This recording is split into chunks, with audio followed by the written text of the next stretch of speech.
Hey there, welcome to One Take, powered by backers. No judging. Yeah. No judging. And the millennials are really changing that. Is charm. No. All success begins with desire. I feel like I'm on fire right now.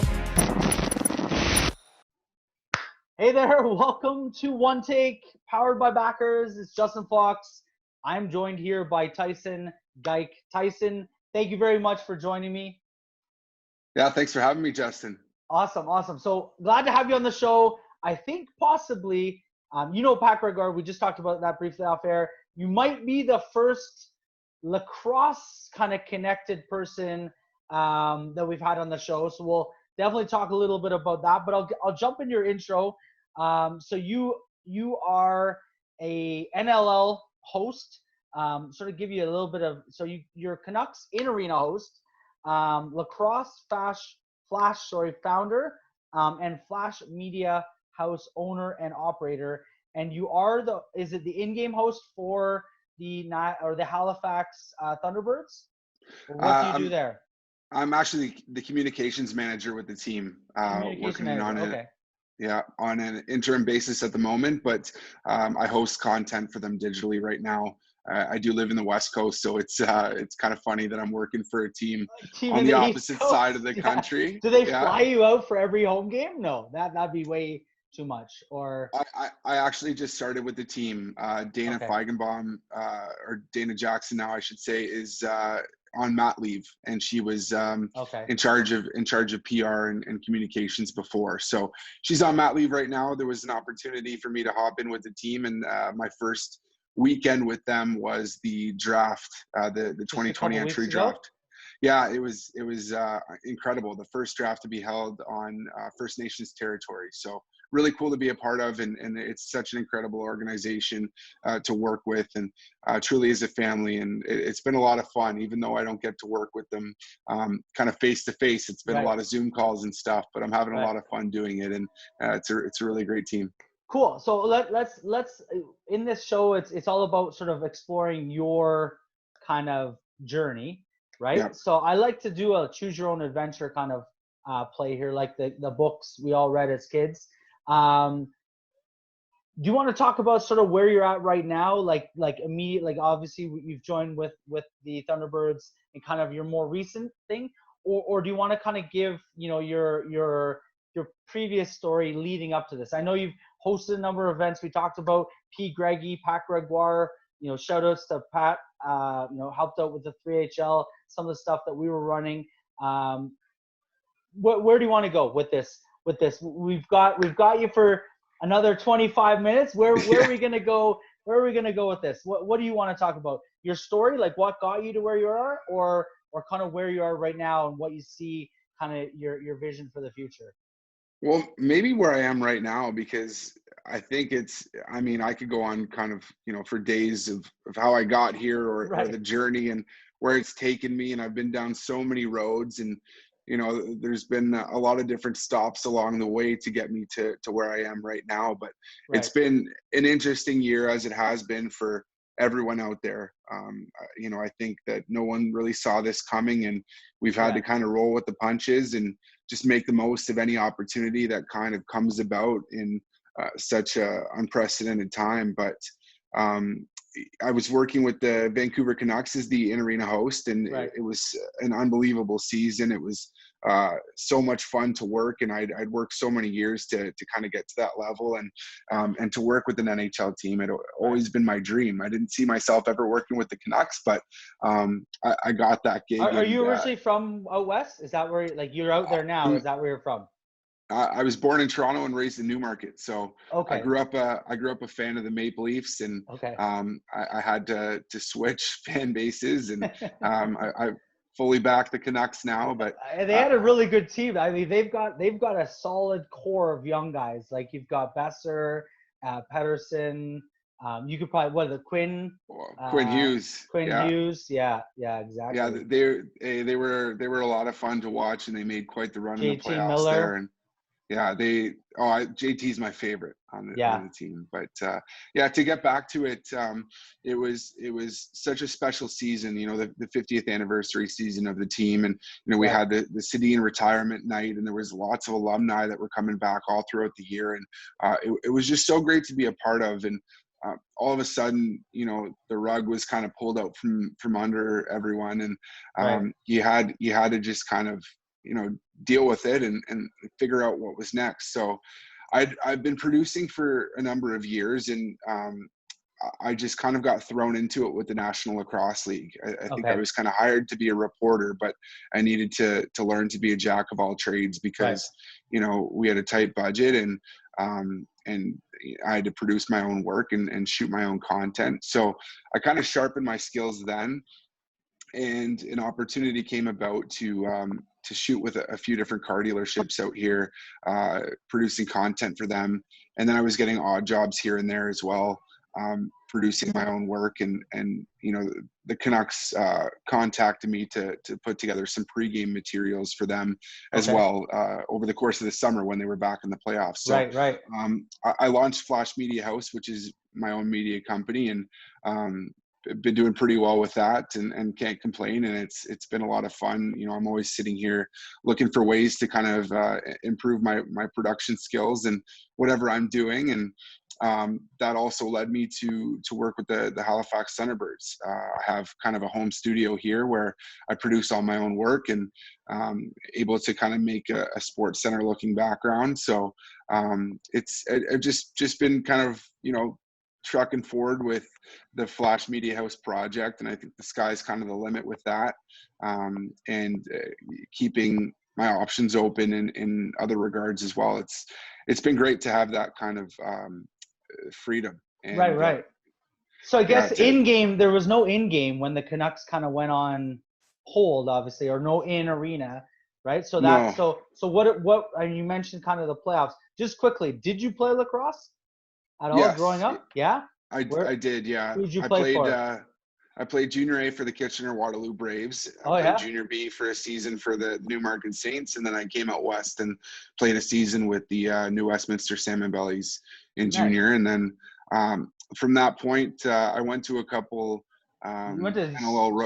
NLL Didn't you go to rookie school in the camps. States though? Did you go to school in the States for university? I did, yeah. I went 2 years to Mercyhurst College, now university in Pennsylvania. And Yeah. then I transferred to Queen's University in Kingston. And I did my master's in broadcast journalism down in Connecticut at Quinnipiac. Interesting. So So did you play lacrosse down there or hockey at Mercyhurst? at Mercyhurst, I played a year and a half of lacrosse, and then I played club hockey for the rest of the year, and decided to come back home and you know, finish up my And you my went to an undergrad. NLL camp too as well? Who'd I you went try out for? to a couple rookie camps. I went Yeah. to one with Minnesota, the Okay. Swarm at the time, and then the Rochester Nighthawks as well. And I decided to hang them up, and that you know, being in front of the camera and reporting was you know, more of what I should be doing, and I wanted to focus on that. And I think it was maybe, you know, the next summer I started working with the Peterborough Lakers in Major Series Lacrosse, and Right. I was the host of their broadcasts, and they went on to win the Mann Cup, which was a very memorable season, and kind of got my feet wet. And looking back, it's funny the connections that I made, you know, doing that, and just kind of became a familiar face in lacrosse. And now I know all those guys, having worked in the National Lacrosse League and now with the Halifax Thunderbirds. It's a really tight-knit community and a very small world, the lacrosse world. Yeah, definitely. I had a tryout or two with the Lakers a couple seasons in a row there. Played a bit of junior A for the Beaches. So never quite got to the NLL level or even to Major Series Lacrosse at that point. Played a couple preseason games and stuff each year, but went through full training camp. So definitely hard to get to that next level to actually be a pro in lacrosse, even though it's probably a smaller pool of people, but it's still you know, tough to get to that level. So I mean, it was so you saw the writing was on the wall. Time to kind of hang it up, get into the broadcasting side. So you've done kind of the hockey, the lacrosse, and sort of back and forth. Let me ask you a question: which do you prefer? Are you allowed to say on air? Yeah, I think I could probably tell you. I mean, it's hard, really. Like, I think, you know, at the end of the day, hockey's probably my true passion, Right. and it was my first love. You know, I remember being, I don't know, I started playing hockey when I was about 6, but Right. when I really fell in love with it was a couple of years later, and I, you know, dedicated myself to it. And yeah, it was my first love. I got into lacrosse a little bit later, so you know, I've become a big part of the lacrosse community too. So it's hard to really say, but at the end of the day, like I said, hockey's my first love. Interesting. So you talked about Flash Media House. Okay, so let's Mhm. talk. So a lot of the people watching this show are entrepreneurs. They're, you know, obviously it's powered by backers. So we're you know, equity crowdfunding type platform, facilitates companies raising capital. Who are like, what got you into wanting to start your own sort of media company? And then who would be your typical client? You mentioned that you're starting to work with, you know, some of the stuff for the Canucks, like some of the pregame stuff, as well as with Halifax. Like, what got you into it, and sort of what types of clients? Is it primarily sports related, or what are your, like, what's your goal with it? Well, it's amazing how much of an appetite there is for digital content right now, and I think that everyone needs it, no matter what industry that you're in. Right. Everyone's living on their phones, on their computers, and it's really important to have a digital presence. So what I'm trying to do with Flash Media House is just trying to help people kind of develop a bit of an online personality and just become a little bit more seen online. You know, I was at a car dealership yesterday speaking with a client, and I was kind of shocked at how much money they're putting into advertising in print still. And if you Right. think about it, like, when's the last time you picked up a newspaper and I'm saw a probably car not ad? their I'm not their target market. That's for sure. Well, exactly, Never, or but like probably 10 years. Yeah, it's yeah, exactly. you would be amazed to hear the amount of money that's being spent in forms of advertising that are somewhat antiquated. Right. So I think that, you know, Flash Media House, I provide high quality digital content that's delivered to people in a flash, and it's affordable. And I'm doing a lot of work that my competition won't necessarily step out the door for based on the price, but I'm quite happy with it. And I think that, you know, maybe on a project basis, I don't make a ton of money, but I make up for it in volume. So Right. it's been pretty great so far, and you know, I'm teaching myself a lot of things as I move on, and I think all my clients so far are happy with it. To get back to your question about the clientele and who I'm working with, like I said, I mean, you know, everyone needs it, but in a couple hours, I'm going to shoot with a woman who's got her own health and wellness line. So her products can be found in GNC and Body Energy Club. Doing a little bit of a product video for her. She's just talking about the product and the benefits that it offers people. Like I said, I work with car dealerships. I'm doing content for sports. It just, I mean, it varies, but Everyone needs content, yeah. right? Everyone needs content, and as I move along, I'm getting better and better with production and just the storyline of everything, because you still need a storyline Right. when it comes to any video that you might be producing. So it is storytelling that's involved with it, and it's a lot of Definitely. fun, but you know, everyone needs it, so I'm just going to keep doing it. Awesome. So what, I guess the first question was, what kind of got you into wanting to start, like, it's sort of like that inception, right? Like, you know, you're working with other organizations, you're you know, with the Canucks, you're doing a number of different things. What kind of inspired you to want to go out on your own, like to do something on your own and start Flash Media House?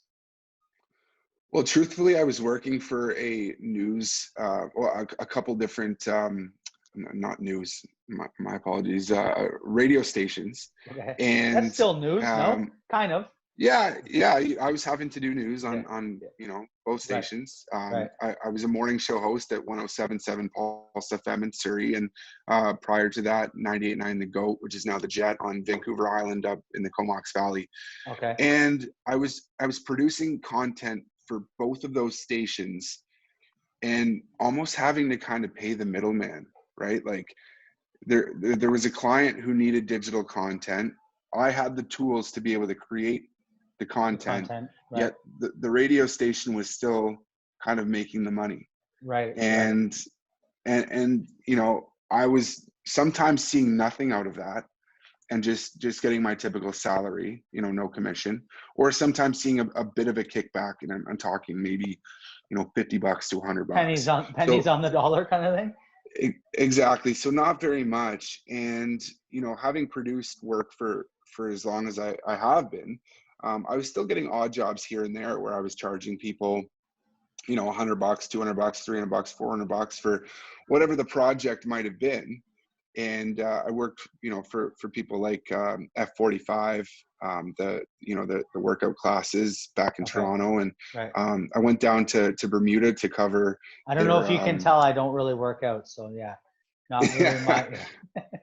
The camera's a little bit high up. Camera, yeah. I don't know if you can get that angle in there, but yeah. Anyways, no. Okay. Yeah. So I was doing work for them, and you know, after leaving Pulse FM back in January of this year, I kind of told myself it was time to kind of go off on my own and do my own thing. I just needed to put some work into it. And I was lucky enough to have some solid connections with a couple of car dealerships out here that really founded, I guess, kind of like my platform, and just gave me something a little bit more comfortable and I just solid to work with, and a couple, you know, those great dealerships where I kind of know they're going to be there. I have to do the good work, but they gave me the opportunity to kind of launch this thing forward, and it's been going strong ever since. Awesome. So yeah, building content. So let me. I'm going to go into a little bit of a tactical. I have actually two questions just to sort of pick your brain. One, what kind of video editing software do you use? Yeah. So first off, Final Cut Pro. Okay. I've been using it for years. I'm hooked. A lot of people like Premiere Pro, and I think use that Premiere Pro, yeah. You use Premiere Pro. I think the ceiling, this is just my understanding of it, but the ceiling for Premiere Pro is probably a little bit higher versus Final Cut, but just the ease of Final Cut, it's so awesome. It's just so user friendly, and you know, it becomes like a language or like an instrument, right? Like when I'm working on as you have guitars right behind you, right? It's like someone can play a guitar, or someone can play the bass or a trumpet, right? It's sort of the different, you pick up what, the music's the same and maybe the sounds are similar, but it's a totally different instrument. Yeah, I'm like when I'm editing on a timeline on Final Cut now, it's like I'm playing the piano. Like it's so quick, and you're going between hotkeys and whatnot. So yeah, Final Cut, I love it. I work on a Mac.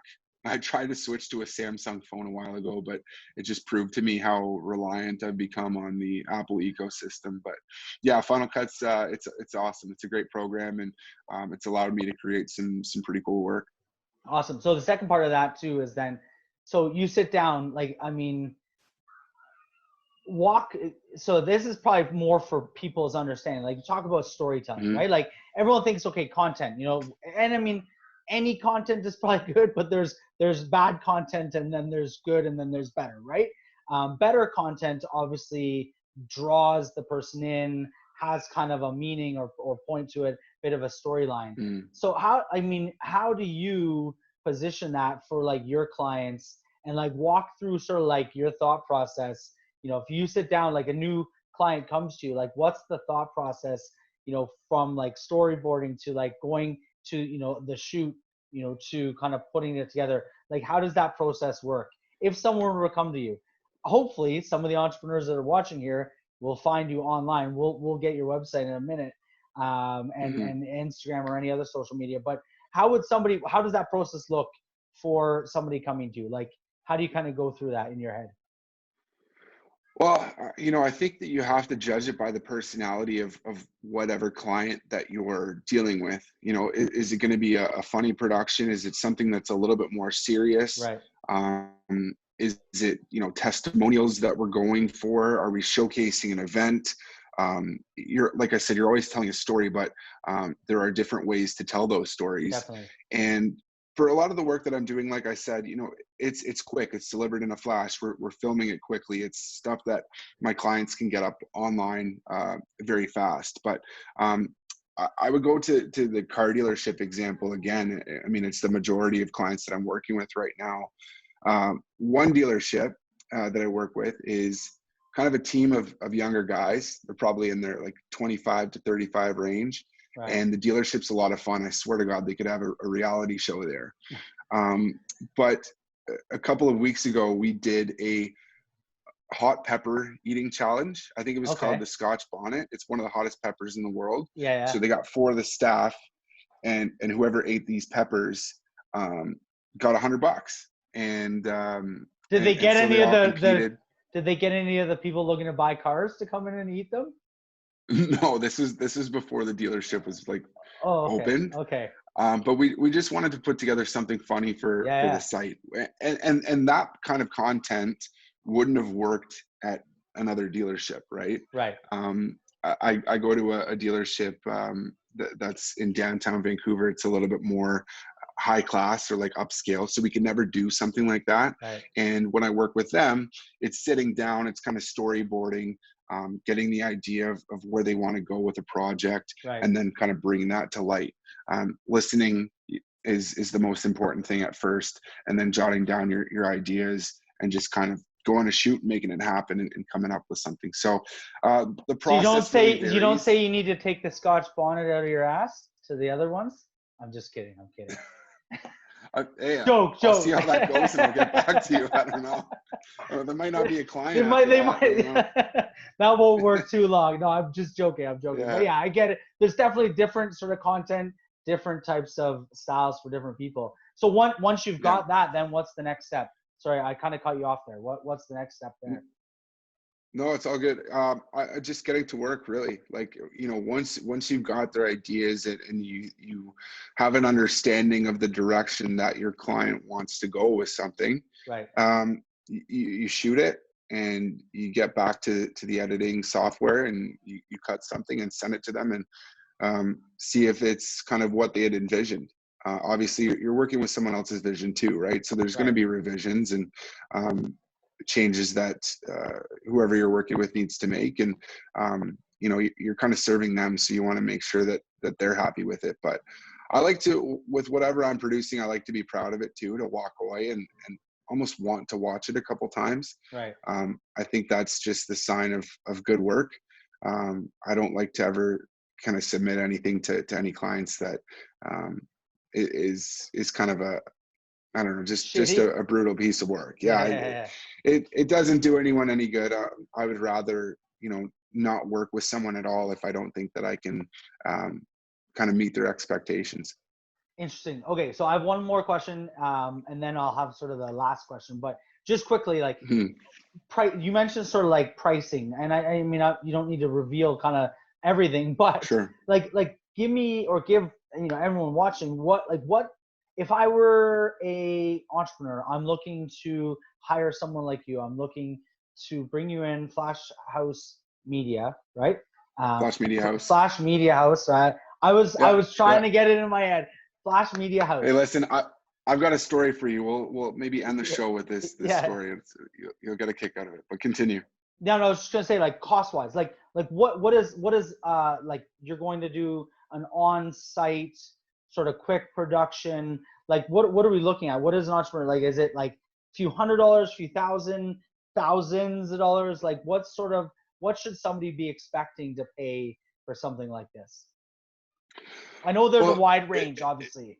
Yeah, there is, certainly. I think there's a lot of trade-offs, like, kind of what's in it for me, or how is this best going to serve me, and it varies by the client.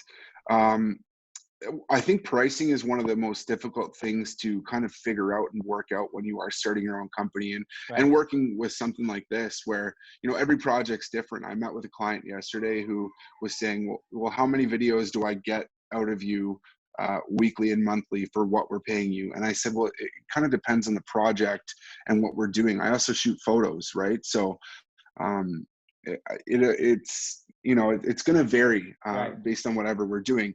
If you want something that's, you know, more kind of professionally produced and you know, we're putting more into the production process and it's a longer video and looks like something that you might see on TV. Well, obviously that's going to cost a little bit more, as opposed to me showing up, shooting something that can be delivered within the day. Then I'm willing to make that sacrificing and cut more videos, just shorter videos that take a little bit less time as opposed to one bigger production.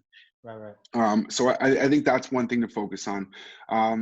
Like I said earlier in this chat, one of the things that I like to focus on with Flash Media House, because I see a lot of production companies where they won't even leave the front door for exactly. They're like, unless I'm making this like thousands of dollars, I'm not even stepping out the door. So I found that sweet spot where I'm producing, you know, professional looking stuff. It looks good. It sounds good. I've got, you know, cool graphics up on the screen. I'm going to make it look professional, but, you know, maybe I'm not producing like Steven Spielberg content for someone that's going to cost them thousands of dollars. So I found that sweet spot, like I said. But when I am pricing things out with people, I'm willing to kind of scale back what I'm making on a monthly basis if they are committing to something that is monthly. So if I'm going to have that for, you know, the foreseeable future for the next 6 months, then I'll dial back my cost per video as opposed to just going to do a one-off for someone. I'm going to charge a little bit more. So and I think you kind of have to do that in this business, just based on the fact that it is feast or famine, right? Sometimes you're hot, you've got a number of different projects and you're rolling in money, and then other times, you know, no one can seem to want that content that you can provide, and you're really struggling for it. So I think that's why I'm able to or willing to make that kind of trade-off for something that's a little bit more secure. Cool. Awesome. No, and that's, so there's definitely a sweet spot, like you said, and you're kind of filling that gap or that need in the market. So you said you had one story. I usually end it on one question, but I'd love to hear your story. My one question, we'll just end it on your story. I'm going to change the whole script here. Tell me your last story. Go ahead. Okay. So you said Flash House Media. Okay, I'm my mistake. Flash Media House. Where can they find you? Where can they find you? Flashmediahouse.com? Flashmediahouse.com, correct? Okay, and online, like social? Online, social media platforms, all the same handle, at Flash Media House, Twitter, Facebook, Instagram. Perfect. So here's the story. So a lot of people do make that mistake. You know, they're talking about the company or whatever, even though I have it written like on shirts and like I'll be wearing a hoodie and they'll be like, yeah, Flash House Media. I'm like, no, Flash Media House. So one morning I wake up. Am I able to? So I don't feel bad that you're allowed to swear. Yes, of course. Okay. Fuck yeah. So, there you go. Yeah. Permission granted. Perfect. You broke the ice. Yeah. So one morning I wake up and I've got a message to my business Facebook account, and it says, "You fucking cunts. You better give those people their money back. Whatever. Like, your low life, go to hell. Whatever." And I'm like, excuse me, like, what's going on here? So I'm like, hey, I think you've got the wrong guy. And the guy's like, oh, I'm so sorry. So time goes on. He responded like so quickly. Oh shit, so sorry. Yeah. You're right. I must have the wrong company. So, and it clearly says that I'm a Canadian-based company. I live in Canada. I work with Canadian clients, whatever. But I start getting all these messages from people being like, fuck you. You shouldn't have done that to these people, and you guys are disgusting. Never work with them. And they're leaving like reviews on their own pages, like giving me like poor reviews on my Flash Media House account. I'm down to like 2 stars on Facebook at the time, and I'm like, what the hell is going on here?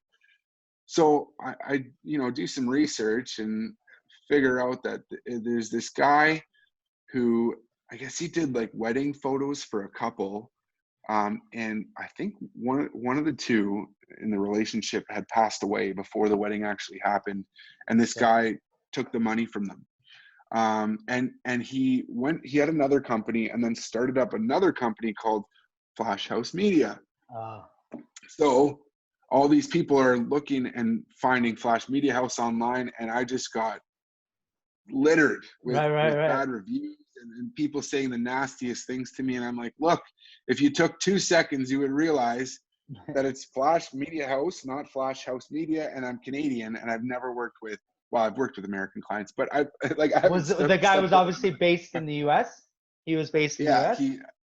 I think he's from Nevada or something like that. So, I mean, you know, maybe prior to launching the company, I should have done some research and seen who had similar names. But I registered my business name here, and no one's got it and stuff. So I was just surprised to get polluted like that. But so were you able to reverse it? Were you able to reverse it at all, or like, are they still? Or were you able to get them to at least retract their negative ratings? Or obviously, you know, that's something awful that happened, and I, you know, it's just something that the guy shouldn't have done. However, we do deal with and live in a bit of an outrage culture that lasts, you know, 15 minutes and then it's gone, right? So I gave it was probably like a week or two, and then it stopped, and then I haven't seen one since. So it goes to show, you know, people want to pick something to be outraged about in any given week, and that's what they chose to kind of hop on board with. And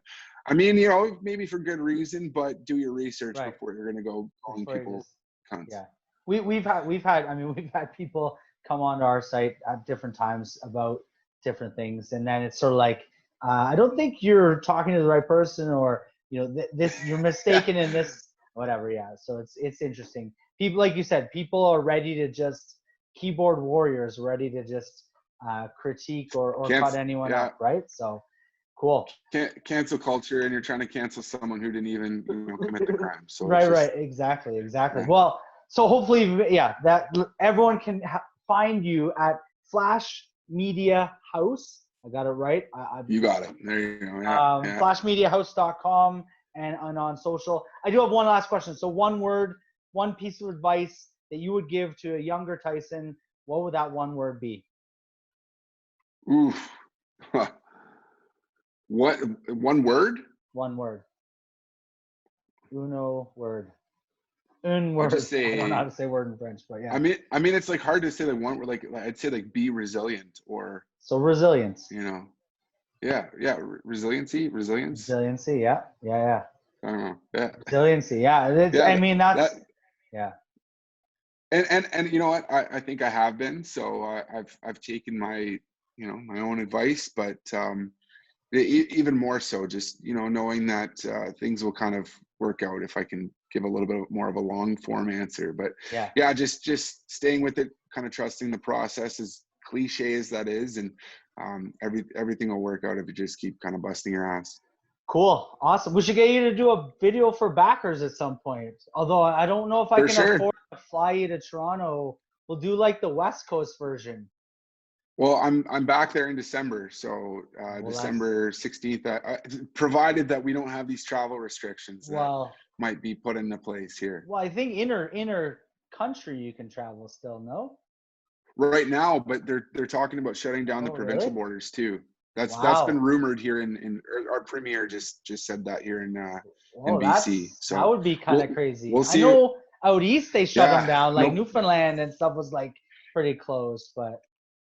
Well, yeah, Halifax right now, you have to, if you've left the province, when you're coming back, you have to quarantine for 14 days. And if you have someone in your family who's left the province and comes back, you also have to quarantine for 14 days if you've been around them. So it's just, they've got a pretty good handle on the virus, but I mean, that's pretty intense. So yeah, it looks like we're heading towards that right now here. I got a test yesterday, actually. My son, I have a 4-year-old in kindergarten.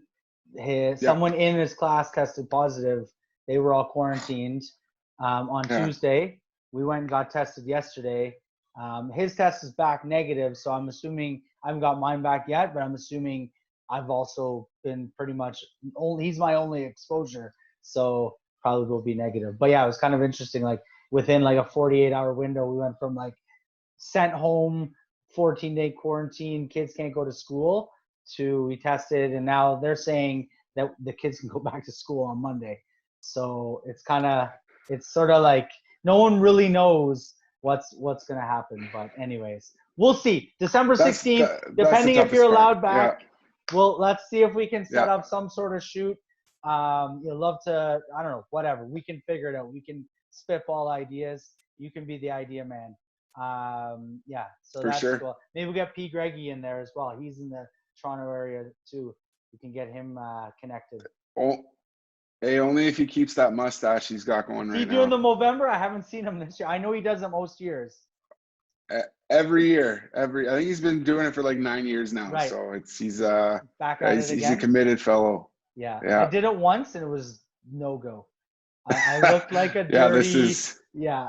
Are you doing it? No. This is ugly. Yeah, exactly. It's not. I mean, not that bad. I need to adjust for men that a little bit, but yeah. Yeah. No, mine looks like I've got obviously darker hair, and it's like looks like a dirty kind of porn star stash. But anyways, you could probably pull it off better than my blonde, non-existent one. So yeah. Well, at least yours looks like nothing's there. That's better, right? So yeah. Anyways, just a little shadow.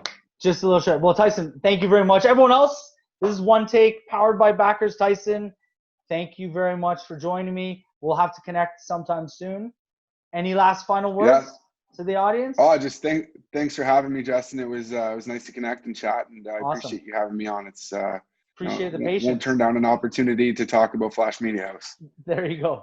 Awesome. Everyone else, check it out, flashmediahouse.com. Tyson, thank you. Cheers. Talk soon. Everyone else, peace out. Hey there, welcome to One Take, powered by Backers. Right? No judging. Yeah. No judging. The millennials are really changing that. Is charm. No. All success begins with desire. I feel like I'm on fire right now.